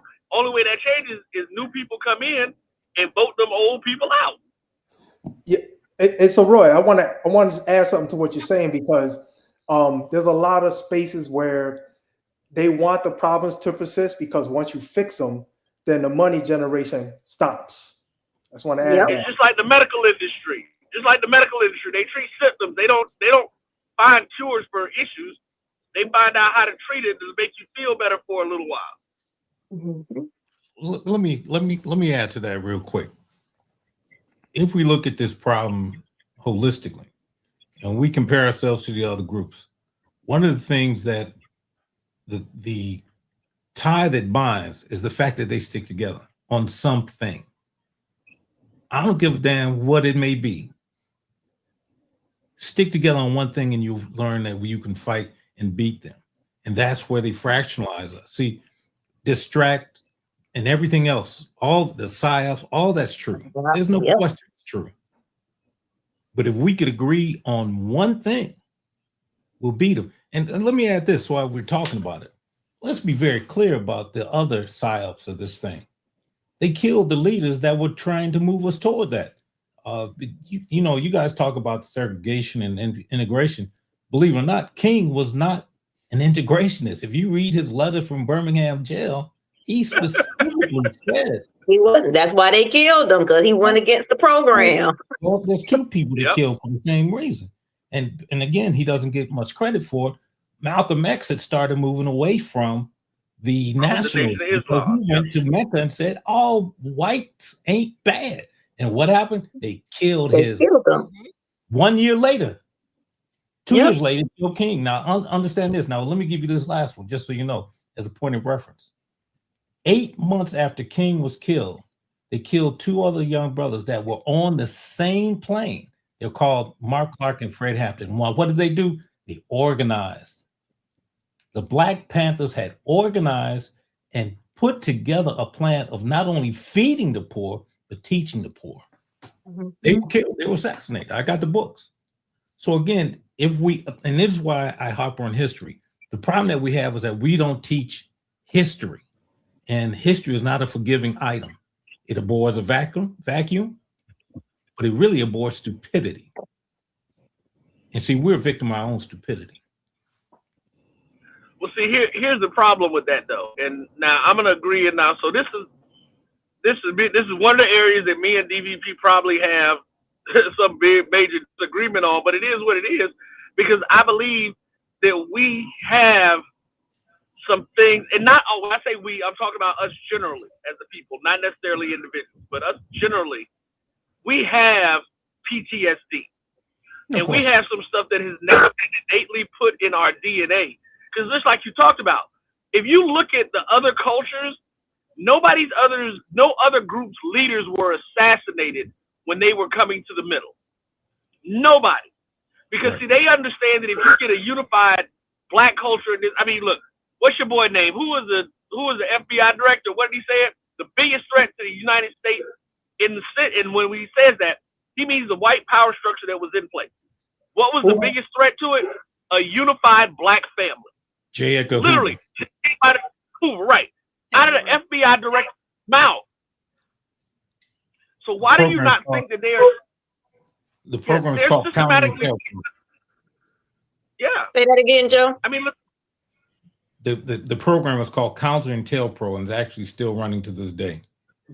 COINTELPRO, right? Okay, yeah.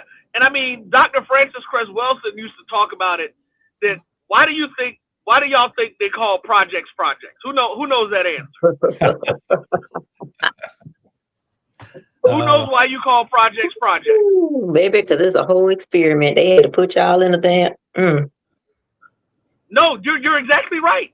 What the point was, it just hurts to talk about it. It hurt. It is so painful to know that an entity hates us so much. I'm not even going to use the word hate. They feared us because they thought we would do the same things to them that they did to us.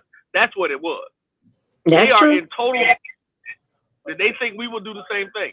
But what the projects were, the reason they called them projects, because the goal was you were supposed to take the amount of people that you would have in a 10-mile square radius and put them in a 2-mile square radius of living and see what happens.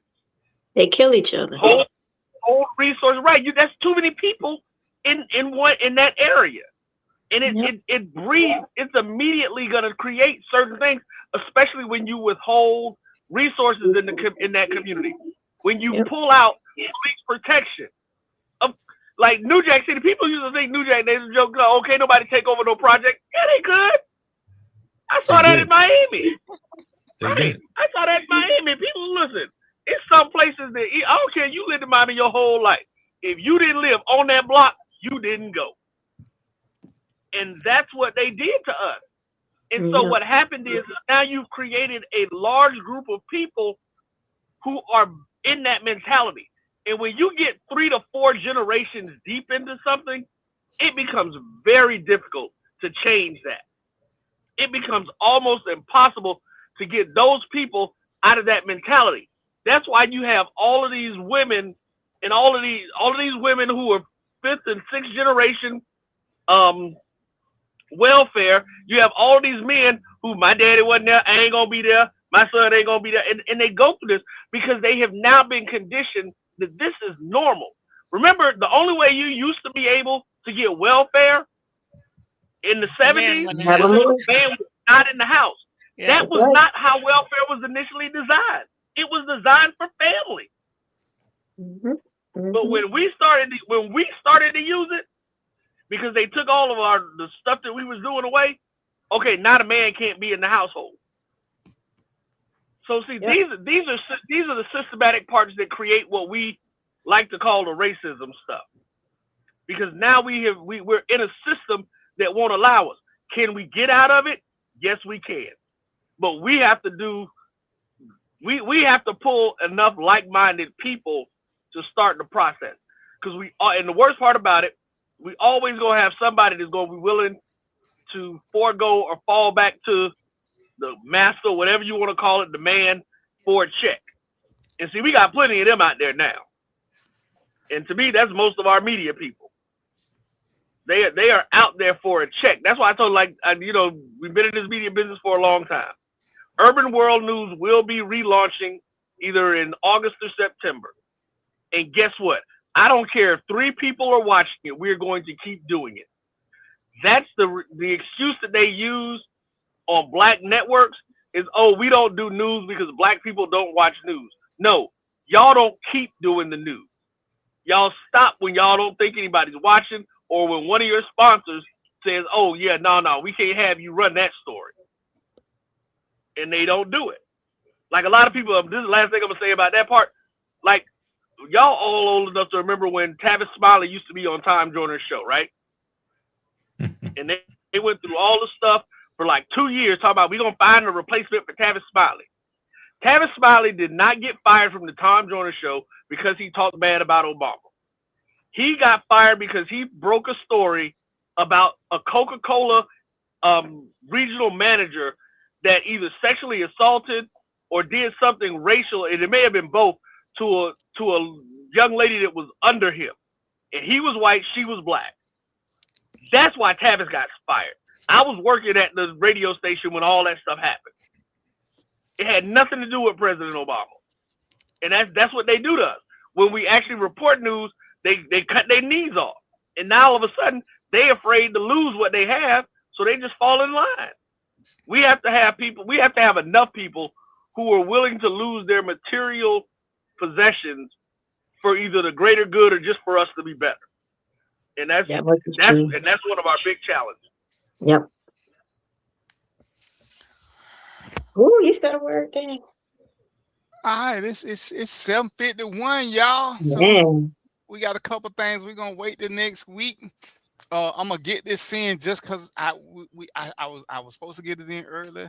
This is Mental Health Month, and we're gonna talk about it a little bit more next week. I'm gonna let y'all talk. I want to do a live show on the first. So what? Sharonda said men's mental health. I said I want to do a live show on the first. I can't do nothing while World Cup is here. Oh, you working? Okay, I got you. Yeah, I got you. Yeah. Okay. Let's wait till after the World All right, Cup. then. What you smiling about, Sharonda? You looking guilty. Shut up. You saw that? I had a thought, but I ain't gonna. Never mind. So yeah, but before we go, like I said, it is mental health. We'll talk a little bit more about it, and I'm gonna say the same thing. If y'all got a friend who y'all think has suffered something, quit responding to Facebook posts. If they're your friend, call them. One of the biggest things that I'm gonna keep stressing this to the day I die.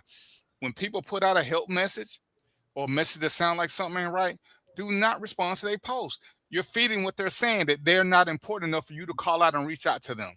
You'll respond to Facebook, call me, do da. Call your friends, hear their voice. Go up on them before they stay. But responding to the post, I've seen 8 people who committed suicide, but they posted and everybody comments. Everybody, but who pulled up on them? Who called them? Don't tell people who are depressed to call you. When they're depressed, they feel like they're not worth anything. So responding to a post, on the post, you're validating that. They're not even worth the phone call. And I see the little thing being shared where, share this abrupt, share this, or something going wrong, call me.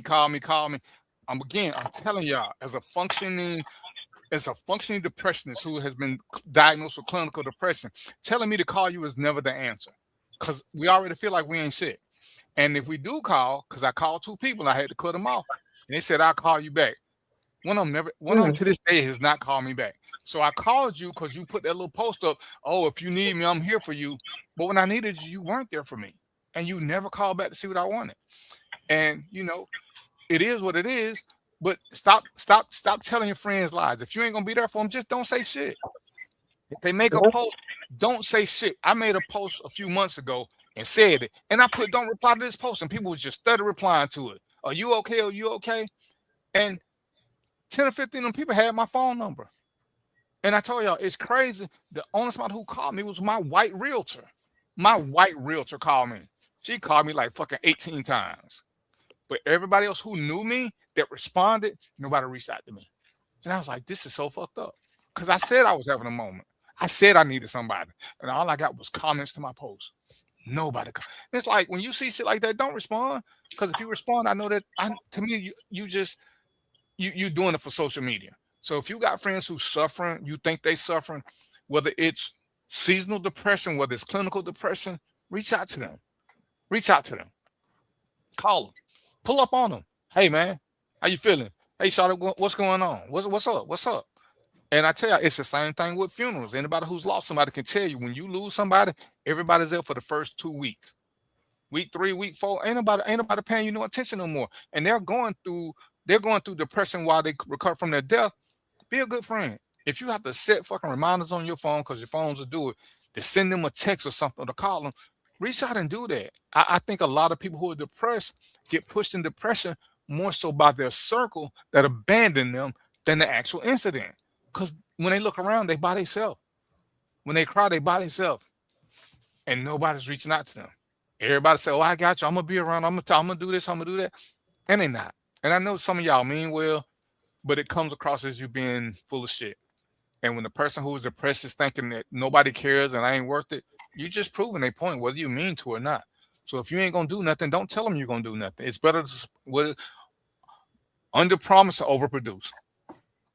So I'm gonna let everybody get in the parting shot. I just want to say that because we're gonna talk about it more next month. But y'all know that when every time I talk about it, somebody put onions in my thing, so I don't want to talk about it too long. So let's see how we're gonna do this. We're gonna let the guests, Yolanda, what you got for us? Give us some parting words for you. It was nice to actually see people that we talk with. I listen to you guys all the time, but I never had logged in to actually. But it was nice to actually see people. You guys are brilliant. I enjoy myself listening to the thoughts and the random thoughts that everybody has. So it's great to see you, Roy. FAMU, my classmate. Yeah. And Mo, that's who you need to meet, Yolanda. She used to be a public defender. Oh, so okay. she can help with some of the stuff you be doing. So make sure y'all link up. I was a DA, so I was a prosecutor. Mark doesn't like the public defenders. I almost did it, except when you go to getting on, the defendant can determine whether or not you can defend them. So I ended up going to the prosecutor's office because I wanted to help people because I can change the sentence. Public defenders can't. I could drop charges. So I did. So we needed somebody from your side. Me and Joe were cops. We didn't have nobody who actually was on that side. The law side. Right. So, or the order side. Y'all were the law side. Okay. Yeah, we was the arresters. We needed I the charge. I needed that too. I needed the law side. The order. So, I'm the order. So we're gonna bring you on to some stuff that Mo got planned. And Roy, you got some parting words. Roy's my super producer, you know what I'm saying? When he showed up, he used to produce the show and help me out. Then he just kicked me to the curb for other shit. But anyway, Roy, you got something you want to say? Man, look here. No, we are getting ready to the network stuff is gonna officially be relaunching August 24th, Monday. We'll be doing a whole bunch of new stuff, so we're gonna get back to some of the things that we used to do with this show and some of the other stuff. The new app will be out. We are just kind of put it in perspective because I'll actually be sending something for you to share with people. Everybody is familiar with the Green Book. Our app is called the Urban Passport, and we're calling it the evolution of the Green Book. So it's a Black business directory that people will be able to get. It'll be free for the consumers. The first 100 Black businesses that sign up for it will get in free. After that, it's only going to be $10 annually to be listed in the thing, because we want people to find these businesses and help them. Of course, there'll be other opportunities to advertise and stuff on the network, because you'll also be able to find all of our programming in the app as well. But we're putting it out there, man. We gotta be that change. So it's like I gotta get. He's right. I gotta get back a little bit more involved so that we can make his show back to the agitator point that it used to be. We want to get back out there and get more people engaged and involved on a regular basis. So he know too many people. We got to make sure he out there in front of folks. And the last thing, I'm gonna jump because I got to get ready to go to something. We wanted, and Sharonda was saying it's Men's Mental Health Month, so let's be specific with that. That is Men's Mental Health Month, and I actually wanted to go into next month with us making that a priority. And Darren, we've talked about this before. We've done it in the past, where we want to spend but men's mental health, especially Black men of color. We're going to be doing a lot of things over the next 12 months that will engage people in that conversation. So, be looking for that. Y'all will definitely hear about it on the show. But it's good seeing everybody again. Yolanda, good to see you too. Hey, Yolanda was my assistant when I was the Attorney General at FAMU's student government, and then she went on to become the big time prosecutor. So, All right, Sharonda, what you got? Since we got to catch you when you ain't running from the law. What you got? Listen now. The Burger Queen. You know what? You already know. Why can't a toe be 12 inches long? Because we Ain't got nobody to gonna write it down. So then it'll be a foot. That's all I got. I'll holler. Exactly, Sherry. Go ahead, Sherry. Go on and say it. Sherry, come on here. Come on. Yeah. You know I gotta break up the lid now. I didn't even hear what she said it was. Don't ask her to repeat it then. Don't just sometimes the best thing to do is just keep moving. Okay. Why can't a toe be 12 inches long? Because that's funny. I don't care what y'all say. Appreciate that, Mo. That's what I'm talking about. Okay. But I'll be here next week. Same time. As always, I enjoyed the conversation. And I'm looking forward to next week for these topics. I do think that mental health is very important. I lost my brother in February, and DVP is right. You know, everybody calling you and texting you them first 2 or 3 weeks. Then after that, you don't hear from them. But my friends, they pretty solid though. They were there, and if I need them, you know, even if I put something on TikTok that seems sad, they picking up the phone calling me. You know, you good? You good? You know, I saw this, or I saw this on Facebook, you know, or whatever. So I do have some pretty solid friends, and I hope that you guys do as well. But don't be shy to ask for help. So I'm here if y'all, you know, feel like y'all want to slap DVP or something, you know. I'm gonna hold your hand while you do it. So give me some baby powder. Whose hand you holding while they trying to No, slap I'm gonna do spit. Ooh. He do got a bald head. Don't you have a bald head? Yeah. Anyway, Joe, what you got? Because this is why the show gonna be all white people next year. I ain't having no more black people on the show. All white people. Mute. I'm black, so.